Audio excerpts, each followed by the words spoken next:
They had never lost, not once. In 50 years of conquest, China, Persia, Central Asia, the Islamic Golden Age, Baghdad, the Mongols had faced every army the medieval world could assemble against them, and they had destroyed every single one. Their generals had never retreated. Their army had never broken. Their empire had never been stopped. Until one afternoon, in a valley in Palestine, when an army that had every reason to run chose to stand. To understand what happened at Ain Jalut, you have to understand what the Mongols had just done. In 1258, 3 years before this battle, Hulagu Khan had destroyed Baghdad, the greatest city in the Islamic world, the heart of the Abbasid Caliphate, the center of human knowledge and scholarship for 500 years. Gone in 17 days. After Baghdad, the Mongols kept moving west. Syria fell, Aleppo fell, Damascus fell. The great cities of the medieval Islamic world, one after another, opened their gates or were destroyed. And with each city that fell, the Mongols sent a message ahead to the next one. The message was always the same: submit or become another Baghdad. Most cities submitted. Who could blame them? The Mongols had never lost. Their psychological dominance was as powerful as their military capability. An army that has never been beaten carries with it something more than weapons and tactics. It carries the weight of its own invincibility. And in 1260, that weight was pointed directly at Egypt, the last major Islamic power still standing, the last army that had not yet been tested against the Mongol machine. Egypt was ruled in 1260 by the Mamluk Sultanate. The Mamluks were not a dynasty born into power. They were something far more interesting and far more dangerous than that. The word Mamluk means owned. They were slave soldiers, men taken as boys from the Turkic and Circassian peoples of the Eurasian steppe, purchased, trained from childhood in the specific, brutal, exhaustive military arts of the Islamic warrior tradition, and forged into the finest professional army in the medieval Islamic world. These were not conscripts defending their homeland. These were not farmers handed spears and told to fight. These were lifelong professional warriors for whom combat was not an emergency response, but a daily practice and a complete identity. And they had something else, something that no other army the Mongols had yet faced possessed. They knew the Mongols. Their commanders had grown up on the same steppe.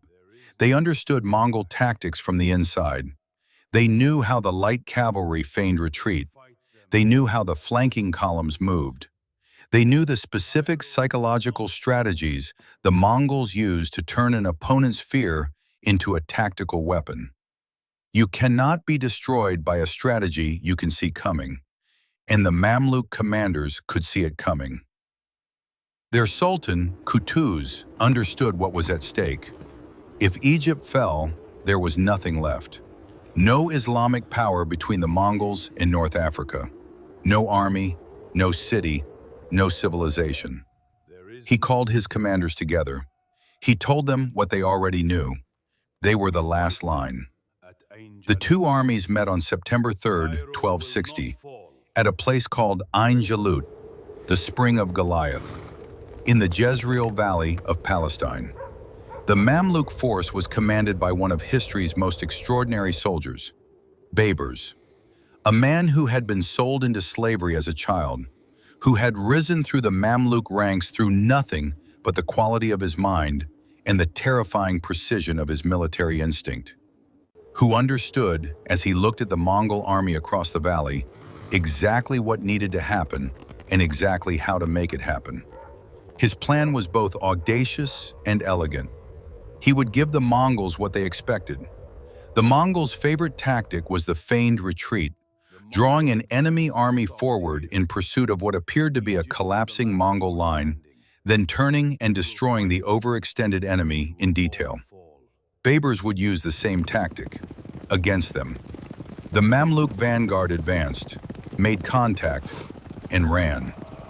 The Mongols pursued exactly as Baburs had calculated they would. They had done this 100 times.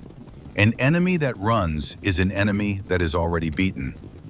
They followed the retreating Mamluk vanguard forward, into the valley, into the specific chosen ground that Baburs had selected precisely because of what it concealed.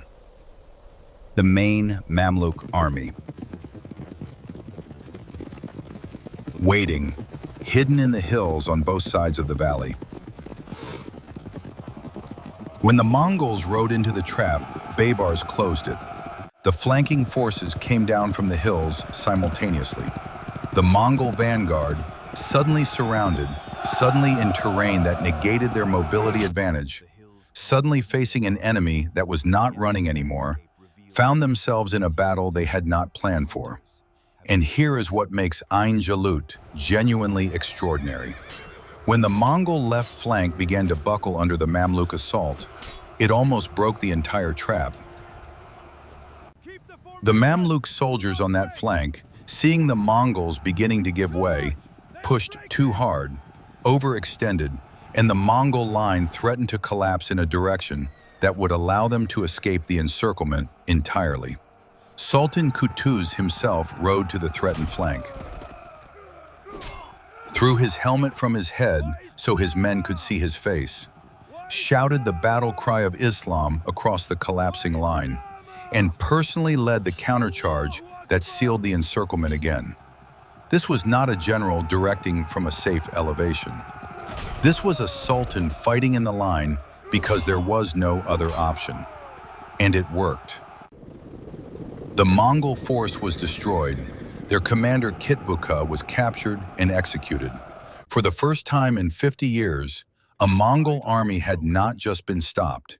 It had been defeated, in the field, by a better plan, executed by better soldiers, led by men with nothing left to lose and everything left to protect. The world did not immediately understand what had happened at Ain Jalut. It took time for the news to travel. It took longer for its full meaning to become clear. But historians looking back across 7 centuries understand it with complete clarity. Ain Jalut was not just a battle, it was a turning point. The Mongol advance into Africa and the wider Mediterranean world stopped here. Not because the Mongols decided to stop, because they were stopped.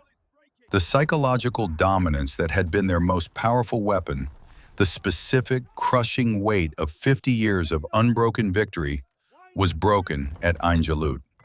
And once broken, it could not be entirely rebuilt.